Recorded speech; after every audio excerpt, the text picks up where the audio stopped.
Keluarga merupakan rumah juga lingkungan utama bagi seorang anak. Di sanalah anak mengenal segala sesuatu hingga mereka menjadi tahu dan mengerti. Anak tentunya tidak terlepas dari tanggung jawab orang tua, terutama anak berusia 5 sampai 10 tahun, di mana masanya ia ingin mencari banyak tahu hal dan juga aktif dalam berkegiatan. Oleh karena itu, orang tua bertanggung jawab penuh atas proses pembentukan suatu perilaku juga karakteristik seorang anak bagi masa depannya. Namun, di masa sekarang banyak juga orang tua yang kurang peduli dan paham atas pentingnya komunikasi antara orang tua dan anak. Di masa anak 5 sampai 10 tahun, di masa tersebut adalah masa-masa perkembangan pada anak. Di dalam kehidupan saat ini, banyak sekali orang tua yang jarang berkomunikasi dengan anaknya. Bahkan banyak orang tua yang lebih sibuk bekerja, sehingga anaknya difasilitasi handphone dan diberikan izin untuk mengakses sosial media. Yang akibatnya seorang anak kurang berkomunikasi dengan orang tuanya. Dampak dari hal tersebut mulai banyak terlihat di zaman sekarang. Banyak orang tua yang akhirnya susah berkomunikasi dengan anaknya karena sudah dibiasakan diberi gadget. Yang pada akhirnya seiring bertambahnya usia, karakteristik anak tersebut menjadi susah bersosialisasi secara langsung. Maka dari itu, pentingnya berkomunikasi bagi anak usia dini untuk bisa mendekatkan keharmonisan antara anak dengan orang tua.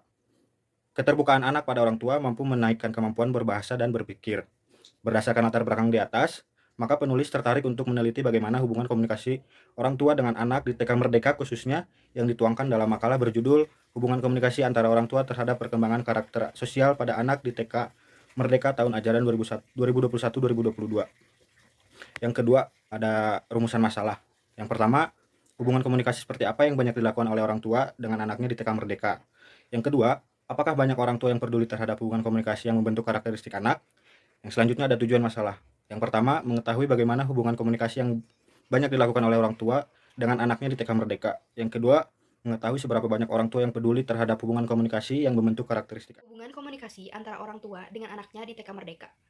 Orang tua seringkali tidak mendedikasikan cukup waktu untuk anak-anak mereka karena pekerjaan atau kegiatan lain. Namun, memiliki komunikasi yang baik antara orang tua dan anak sangat penting karena memperkuat ikatan emosional dan menghasilkan rasa aman dan percaya diri. Tidak ada manual yang berfungsi untuk semua orang tua. Setiap anak berbeda dan situasinya tidak pernah sama. Namun, ada norma dan pedoman umum yang berguna untuk menjaga komunikasi yang baik antara orang tua dan anak. Sangat penting untuk mengetahui apa pedoman tersebut yang didasarkan pada cinta dan rasa hormat. Ini dapat meningkatkan komunikasi di semua hubungan.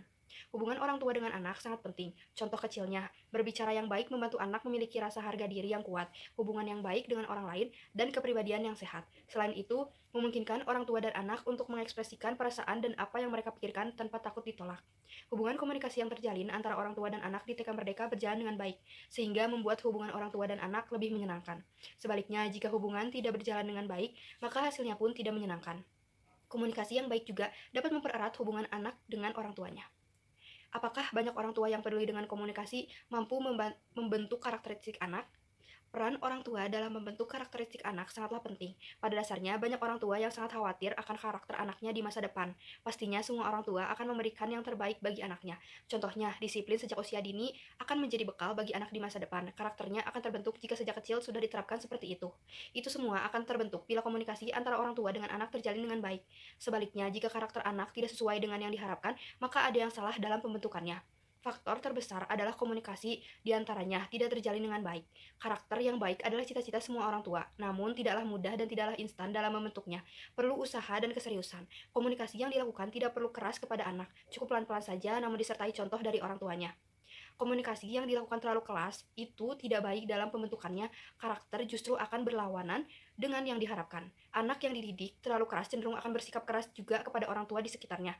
Komunikasi disertai kekerasan tidaklah baik bagi anak usia dini. Itu akan berpengaruh kepada mental anak itu sendiri. Banyak yang harus dilakukan oleh orang tua dalam membentuk itu semua. Contoh lainnya adalah lingkungan sekitar juga berpengaruh kepada anak. Lingkungan yang cenderung susah bersosialisasi, maka anak itu pun akan menjadi pemalu dan jiwa sosialnya pun kurang. Sebaliknya, jika lingkungan mendukung, maka karakter anak itu pun menjadi berkembang positif. Jadi pada dasarnya, setiap orang tua harus mampu berkomunikasi dengan anaknya guna menjalin hubungan yang baik. Orang tua juga harus mampu membuat karakter anak itu terbentuk menjadi baik dengan cara banyaknya bersosialisasi dengan anak seperti bercerita ringan. Dan orang tua juga harus mau dan mampu mendengarkan keluhan dan kritik yang diberikan oleh anak. Komunikasi yang baik adalah yang berkomunikasi dua arah, adanya timbal balik antara anak dan orang tua itu sendiri. Orang tua pun harus sadar bahwa anak usia dini diberikan menggunakan handphone adalah hal yang salah. Pada dasarnya, orang tua harus bijak menentukan pilihan dan butuh aturan-aturan yang harus diterapkan jika ingin membentuk karakter anak yang baik. Demikianlah yang bisa kami sampaikan. Semoga menjadi manfaat bagi kita semua. Salam sehat. Wassalamualaikum warahmatullahi wabarakatuh.